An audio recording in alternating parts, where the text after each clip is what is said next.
Well, this is going to be a bit of a weird one. Okay. What's good, everyone? Today is a little bit of an odd video because I've not really made a video where I sit down and talk to you like this on this channel for a really long time. But it was about time I did it because there's a lot of things that I need to go over with you guys that I haven't really talked about. There have been a lot of changes in my life in the last few months, and those of you that are subscribed to my second channel, I made a video in depth about the main change that happened, which was about my contraception. So essentially I went on a pill and it really messed with my brain. If you'd like to hear more details about it, I'll link it somewhere in up here. But yeah, I kind of lost my mind for a bit. I was very unhappy. By nature, I'm an incredibly optimistic person. I like being happy. I love making other people happy. And that was the main reason why I started my channel. This pill put me in a very dark place. And it made me doubt pretty much every aspect of my life to the point where I didn't even know if I wanted to do YouTube anymore.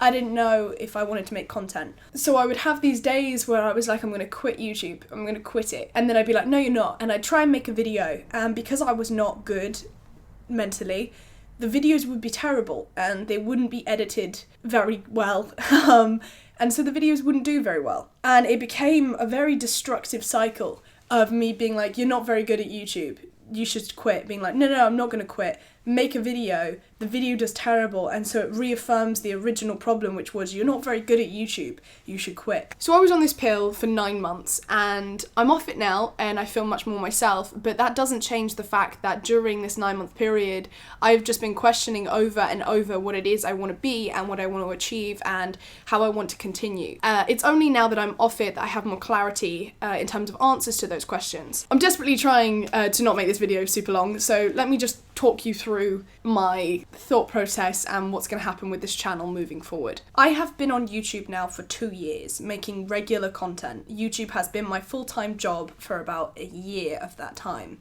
It is not particularly common for channels to grow so much that they can allow YouTube to be their full-time job within like a year of them starting YouTube. I am exceptionally lucky that that was the position that I got put in. I am also very aware that the reason that I was put in that position was because of my diet videos.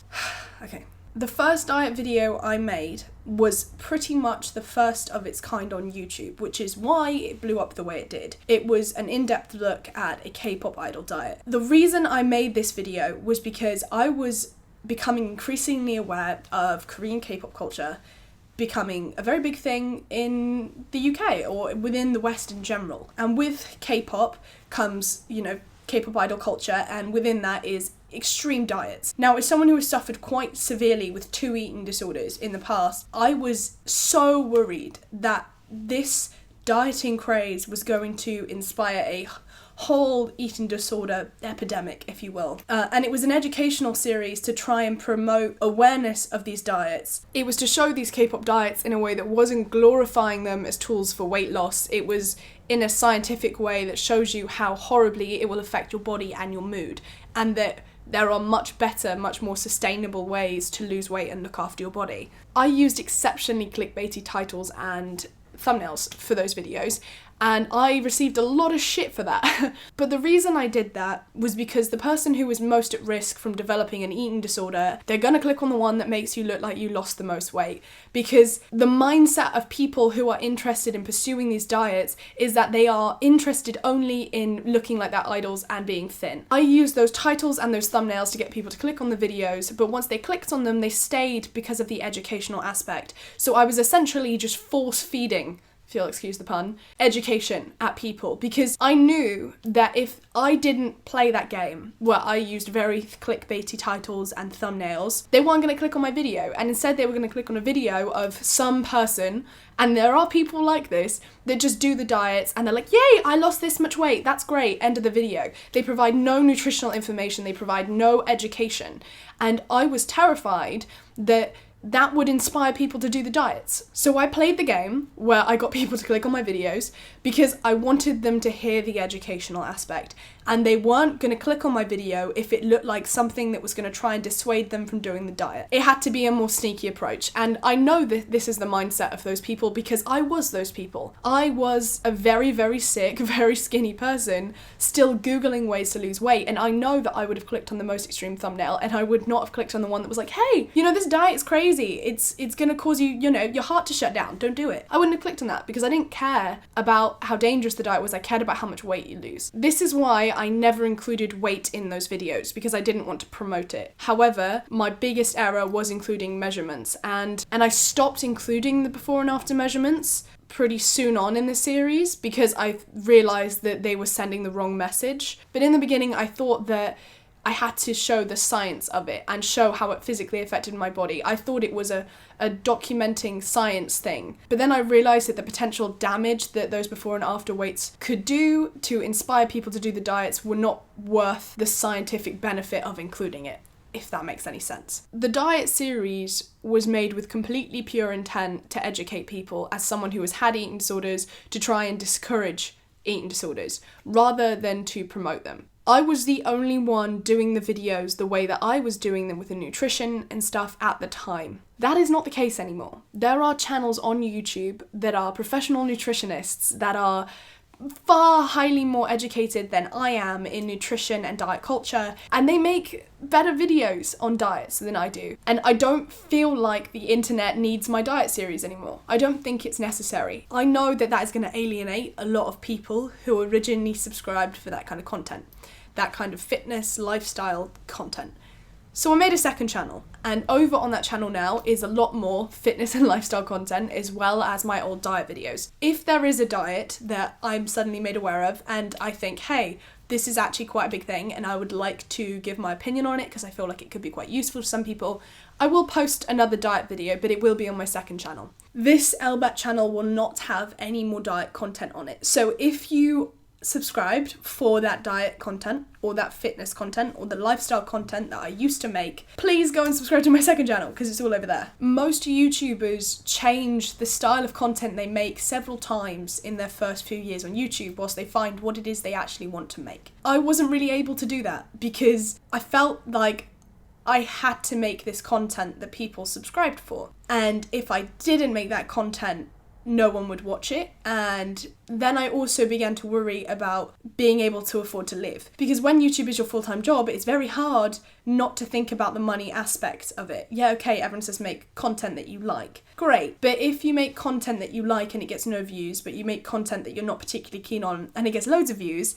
it's very, very hard not to make that content you don't like. And at that point, this job and the freedoms that come with this job are irrelevant, because you could as well be working a terrible office job that you hate, 9 to 5. The beauty of having YouTube as a job is that you should be able to make the content you enjoy and that people enjoy watching. There is no point having this job if you do not get to do what you want and what you're passionate about. I felt like I could not make content that I wanted, or I couldn't move away from the diets because it had become such an integral part of my online identity that if I moved away from it, people would accuse me of, only having that series for clout or for being disingenuous. And I'm not. I'm just a person who made a video once and didn't anticipate it to become a series. It became a series. That's great, but it's done now, and I need to be able to move on from that. I don't want to feel like my whole personality online is defined by diets,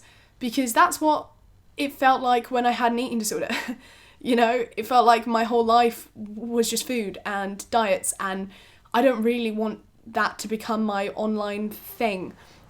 Because it's not my thing anymore. I made that series to educate people and to try and protect people. I feel like it's done that. I get messages every day telling me that it's done that. And diet content on the second channel will be sporadic, but if I do make it, it will be because I think it's important. So please subscribe over there if that's what you like. So that brings me on to the future of this channel. These last 9 months, I have been searching for my purpose, without sounding cliche, and I think I've found my niche now. I think I know what it is that I want to make and what interests me and what makes me happy, and that's actually content that has some form of educational value. So whether it be a sugar baby video, which is fun, but also educates you on the potential dangers of sex work or that kind of arrangement, or like my Ramadan video where I experienced a religious practice that I wouldn't have known much about otherwise, and in doing so helped educate a lot of other people who didn't know anything about it either. I am so genuinely fascinated by other people and other people's lives, and I care so much about them and about you that I want to have a channel that allows me to experience that and show you that and share that with you. I'm going to make content about people and about new things and exciting things that will inspire you or motivate you or change you and make you feel renewed in a way. And if this costs me as dearly as it might, I am not scared anymore of getting a second job. I'm not scared of that. I am more scared of the fact that I would be shackled down to making content that I don't think has a purpose anymore. Thank you for supporting me. Even if, you know, this type of content you don't think is going to be your cup of tea and you want to, you know, break up, that's fine. Thank you for the memories. If you are still stuck around and you're going to stick around, thank you.